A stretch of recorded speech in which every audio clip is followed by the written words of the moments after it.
Nuk ka asnjë vend, për ta thënë me një fjali, nuk ka asnjë vend në cilin kjo historik model të ketë përfunduar mirë.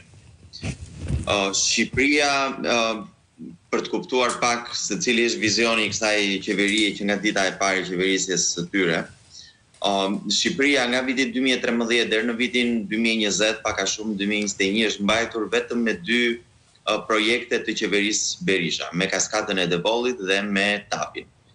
Pasi mbaruan këto 2 projekte, nuk ishin me çfarë të mbanin më ekonominë, dhe ekonomia shqiptare është mbajtur me paratë e pista të drogës që vinin dhe laheshin në sektorin e ndërtimit në Shqipëri.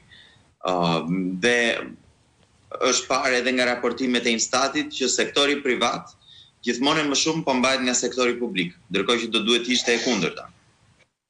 Do duhet kishim një sektor privat më të zhvilluar, sektorët prodhues të ekonomisë, po ndërkohë këto sektor prodhues janë në recesion, janë në krizë. Bujqësia ka në krizë që nga 3 mujori i fundit i vitit 2020. Industria ka në krizë që nga 3 vitet e fundit, 3-4 vitet e fundit. Dhe ne sot mbahemi, ekonomia shqiptare sot mbahet me këto paratë e pista, të cilat vijnë nga trafikimi kryesisht i kokainës dhe heroinës, dhe nga administrata publike, dhe ne dim se çfarë ndodh kur sektori privat të kuret në maksimum dhe zgjerohet sektori publik, i cili do duhet të mbahej nga sektori privat. Tani, kjo historia e Shqipërisë është bërë një problem jo vetëm për ne që jetojmë në këtë vend, po është bërë një problem për partnerët tanë ndërkombëtar gjithashtu. Dhe ndaj kanë filluar që të lëvizin dhe të veprojnë, sepse Shqipëria, edhe sipas raporteve të njëpasgjeshme të Departamentit Amerikan të Shtetit, dhe sipas qeverisë gjermane kryesisht, po edhe raporteve që nxjerrin institucionet e Bashkimit Evropian, është kthyer në një korridor të trafikimit të kokainës dhe të heroinës.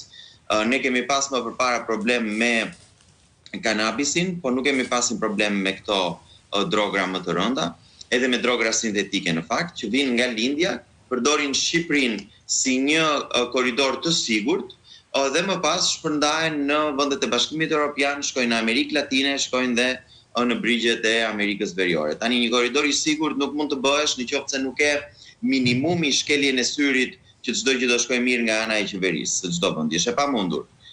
Për shembull, që të mos kapet asnjë gram kokainë në portin e Durrësit, por të kapen në portet europiane, në Anvers apo në portet të tjera. Dhe ky bashkëpunim i qeverisë, i shtetit me këto organizata dhe trafikimit e narkotrafikut është kthyer në një problem shumë të madh, sepse kur bëhet bashkë qeveria me kartelet e drogës, s'ka se si të jesh e para një partner i besueshëm, e dyta një vend që bën zgjedhje të lira dhe të ndershme.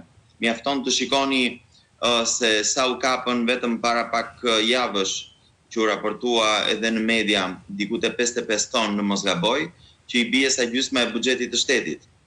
Imagjinoni me kaq para se si blihen zgjedhjet dhe se sa zgjedhje blihen në Shqipëri.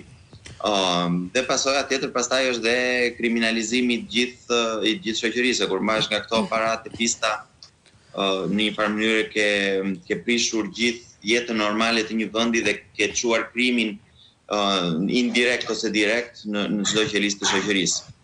Dhe kjo është situata në cilën ne jemi sot, pak a shumë. Qartë, por ky është edhe një panoramë politike. Lika, duhet një panoramë ekonomike. Çfarë do të thotë për shqiptarin mesatar ky fluks parash, se kam përshtypjen, paktën ky është një perceptimi im sipërfaqësor, ndoshta që ekziston dhe një lloj propagande e fshehtë dhe e nëndveshme për të përhapur idenë se s'ka asnjë gjë të keqe nga gjithë paratë pista, edhe madje duhet t'i tolerojmë edhe djemt, çunat, se po sakrifikojnë andej larg rrugën, ndërsa këtu po sillen mirë, nuk po bëjnë gjë.